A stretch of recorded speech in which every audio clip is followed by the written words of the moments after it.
And in case you ever wondered, fat chance, but just in case you ever wondered, what do I do when I'm waiting on guests? Hold on here just a minute. What do I do when I'm waiting on a guest for a podcast? That's usually what I do. Hold on just a sec. As it turns out, today I don't have a guest, and I'm going to try to keep this pretty short, and it's going to be an extension of something that I posted about, I think maybe 2 or 3 evenings ago, as a strategy, and less a strategy as an exercise for conditioning your mental resilience. And it's an exercise that you can do anytime, but that you really want to capitalize on when things aren't going so good in your life, or when you don't really feel very well. And in fact, the worse you feel, there we go, the worse you feel, the more effective this exercise will be in the long run for you. So, what am I talking about?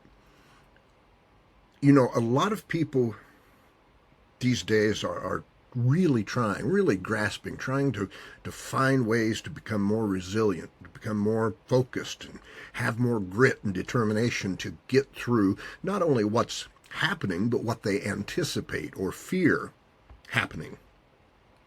And one of the things that we have a tendency to do, we like to work on things, whatever it may be, whether maybe getting better at our tennis game, golf game, you name it. We like to work on refining the mental and psychological aspect of those games, or in some cases not games at all, very real parts of life, when we feel good. Think about it. Who doesn't like to do things when you feel good? As a rule, when we feel not so good, or even just shitty, that's when we back off, and that's when we just kind of go into shutdown mode. And from a biological and physiological standpoint, that makes sense, because when we, especially when we are ill or fighting an infection or something, our body gears down to enable us to survive, because that's when our resources are really being drained and need all the extra sleep and rest and fluids that we can get.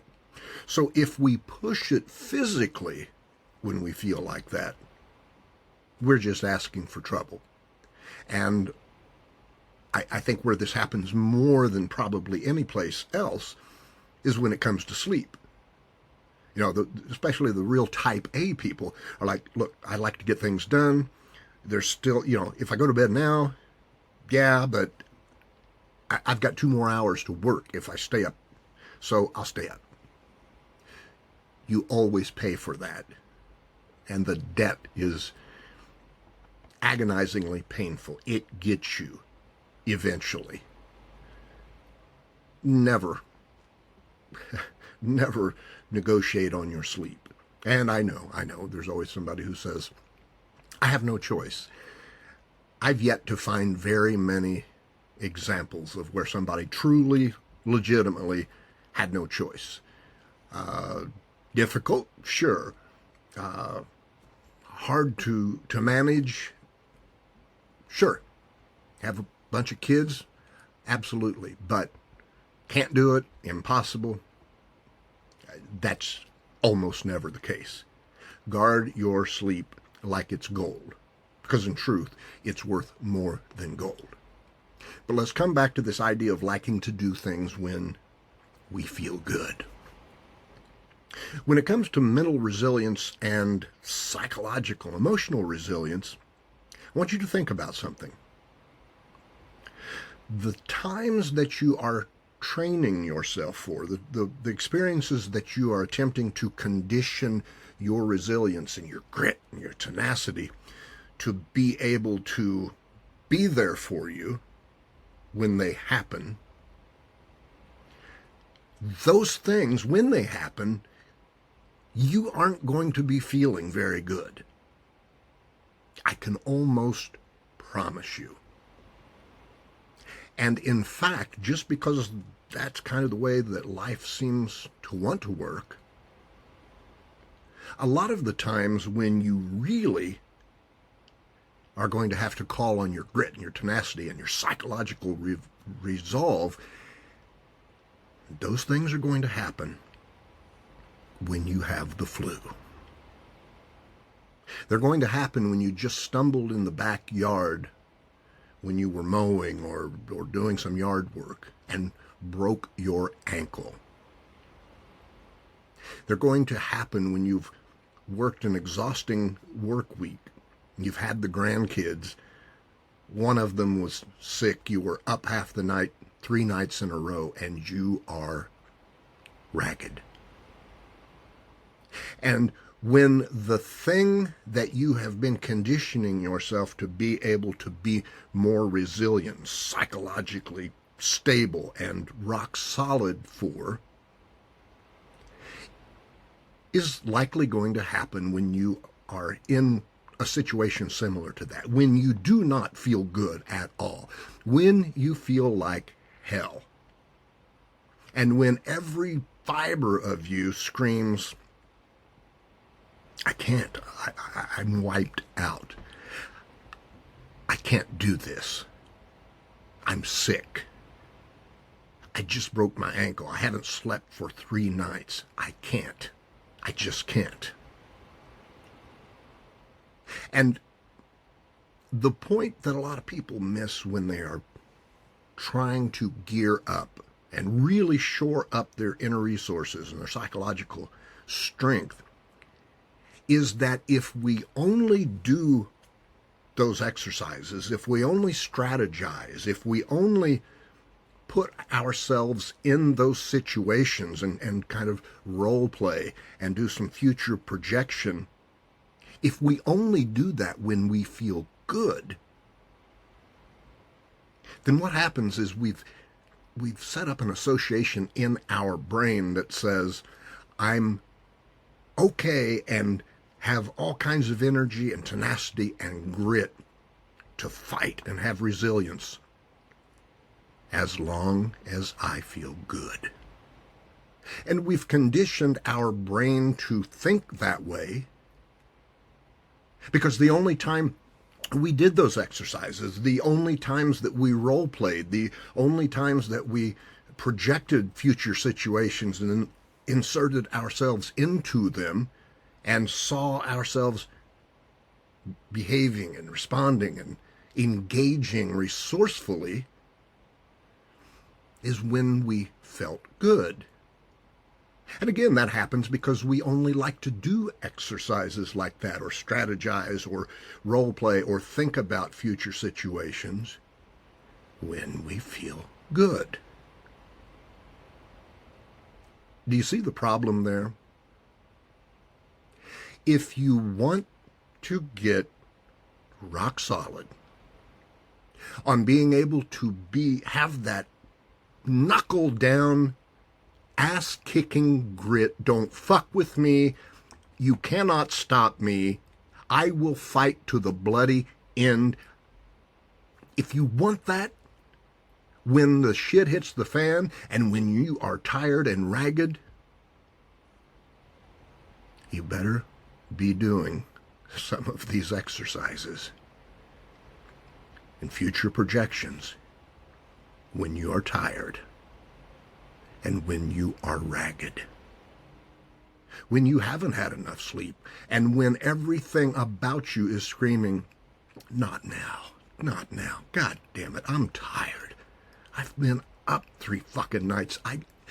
I'll do this tomorrow when I feel better. I've got a clearer head. And so on and on it goes. And so what happens then is you wind up with individuals who have put in the time. They've thought about this in a very cerebral way, and in what they think to be a very logical way, and laid out a progression of how they can get better at being psychologically, mentally, and emotionally a more resilient person. And they put in the time. They do the things. But they do them only when they feel good. And then one day, they're home from work sick. Excuse me. They're home from work sick. They're on the couch. They've got 101, maybe 102 fever. They feel like ass. They're nauseous. Maybe they've already been up twice and puked. They don't feel good. They feel rotten. Nobody's there to get them something to drink or help clean up the puke or do any of those really nasty things that come with being sick with something like influenza. They're just there feeling like ass all by themselves and not wanting to move off that couch. In fact, if you've really got legitimate influenza, you probably knocked down so hard that it takes everything you've got to get up off of that couch. Go to the restroom or whatever it is that you need to do to get through your day. And those are the times when things still happen. Those are the times when you still get the call of, hey, your child just fell down and hit his or her head really hard. We've called the ambulance. They are on their way to the ER. Now, if you've got legitimate influenza, they don't want you in the ER hacking all around. But my point is, there are going to be times when you are going to be called upon to have to do things that will require resilience, tenacity, grit, and that kick-ass attitude that is able to flip a switch and say, you know what? Okay, fuck it. Yes, I've been feeling like ass this morning. I flip a switch because for right now, for this moment, for this task, I have to push that aside. I have to act. I have to engage anyway. My child needs me. And if I can walk, if I can breathe, if I can talk, I need to engage because there's no one else here right now to do so. And what I'm telling you is, if the only time you've ever conditioned your mind to be able to persevere and act in the face of stiff challenges and not feeling well and having all kinds of obstacles thrown in your way, either real or imagined, if the only time you've prepared for that is when you feel good, you will fail. You will fail to meet the moment. And the reason you will fail, again, is because you've never prepared while you felt like ass. You've never prepared when you could barely keep your eyes open because you are so tired. You've never prepared when you are so stressed out and pissed off because you just got home after your boss told you you're going to get canned a month from now and you better be looking for a new job. You've only prepared when you felt good. And if the only time you've ever prepared is when you felt good, the first time life comes along and knocks you dead on your ass while you feel bad, it's good night, nurse. It's show over. It's I throw in the towel. I'm sick. I'm tired. I can't. I quit. Now, you might think that what I'm telling you is not true, although I've been doing this for a while. I would imagine there is a greater chance than not that you're listening to me going, fuck, man. That's exactly right. I know myself. And I know by default, most people are looking for a reason to quit. Most people are looking for an excuse to be able to throw in the towel and bow out and be able to say, well, you know, I would have, but I was sick. I would have, but I was tired. I would have, but I'd been up all night with the kids, and not have anybody look at me like I did something horrible. Yeah, Jack is right about that. If you do happen to be somebody who's sitting there going, that's bullshit, when the shit hit the fan, if it really called on me to get up, God damn it, I would do it. If you are quoting that from past experience, meaning if you have had many of those experiences like I described, where you were knocked down, where you were tired, where you were sick, where you had a plethora of excuses, so to speak, and the moment called for you to act and you did it, even though you felt that way, then okay. If you don't have those reference experiences and you are just kind of willy-nilly saying, oh, nope, if it happens, I'll rise to the moment, I'm telling you that is likely not how it will happen.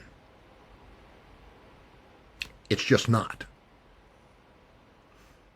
We don't rise to the level of our expectations. We fall to the level of our highest and most effective training or conditioning or planning.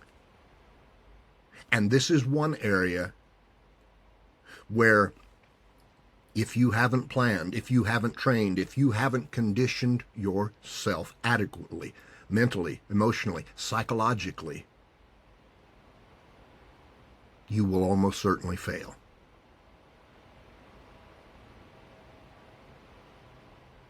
I wish I had better news for you in that regard, so we could just be the lazy human beings that we have a tendency to be, and then have things work out the way we need them to, when we need them to. But again, I've been doing this a while, and I'm a realist about human behavior. I understand human behavior. And as such, I'm telling you, if you want to be that person that when the shit hits the fan, and you need to be able to act and respond in a resilient and a gritty, hell-bent for election manner with no quit in you, you have to condition yourself to do so. You have to train yourself. You have to prepare yourself mentally, emotionally, physically even, to be able to do that. And The most effective way to do that is to use every moment in your life, rather. Got ahead of myself there. To use every moment in your life where you feel bad, where you are pissed off, where you are sick, where you are tired, where shit just is not going your way, and you are not at your best, and you feel like your ass has been kicked up the road and back, and you don't want to do anything. You don't feel like doing anything. You believe you can't do anything right then. Those are the moments you need to be imagining yourself feeling exactly like that in the future when something wallops you right between the eyes, and persevering, pushing forward, doing what you need to be done, even feeling and thinking like that.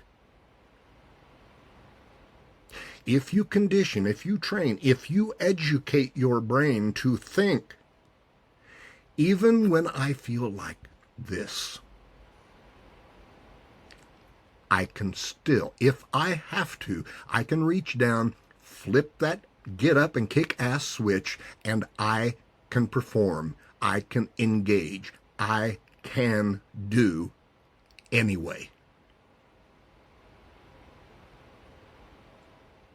And if while you are feeling like ass, those are the things you are telling yourself, and those are the scenarios that you are imagining, placing yourself in, and responding resourcefully, responding with grit, tenacity, determination, and resolve, and doing so while you feel like a bucket of assholes, then when the time comes, your mind will have already been trained. It will already have been educated and programmed, if you will, to understand that, yes, because I've felt like ass and thought about these situations so many times before while I felt like ass, then the fact that I feel like ass right now in this moment does not prohibit me from being able to rise to the occasion. It does not.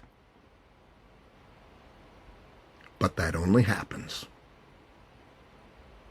if you educate your brain and you condition your mind, and you do so because you've made the decision, this is how I want my mind, my body, my emotions, and my psychological makeup. This is how I want it to work. This is how I want to be able to perform. This is where and when I want to be able to perform, and I want to be able to do it even if I feel at the shittiest I ever feel. And when you are there, you are a resilient, a gritty, and a resourceful human being who can and will respond and never quit. And never quit. Always push forward.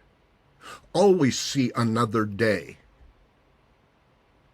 Always see another day. And when you hear somebody say it's too late, your brain will scream, what the fuck are you? Too late. Too late. I'm still breathing. I'm still alive. I can still get up. I have both arms. I have both legs. I have a brain. Too late? Too late for what? Should we just throw in the towel right now while we are still strong and vibrant and capable? Too late. You need to educate your brain, because that's just not computing with me. I don't understand that kind of thinking. Too late. It's never too late if I'm still breathing. It is not.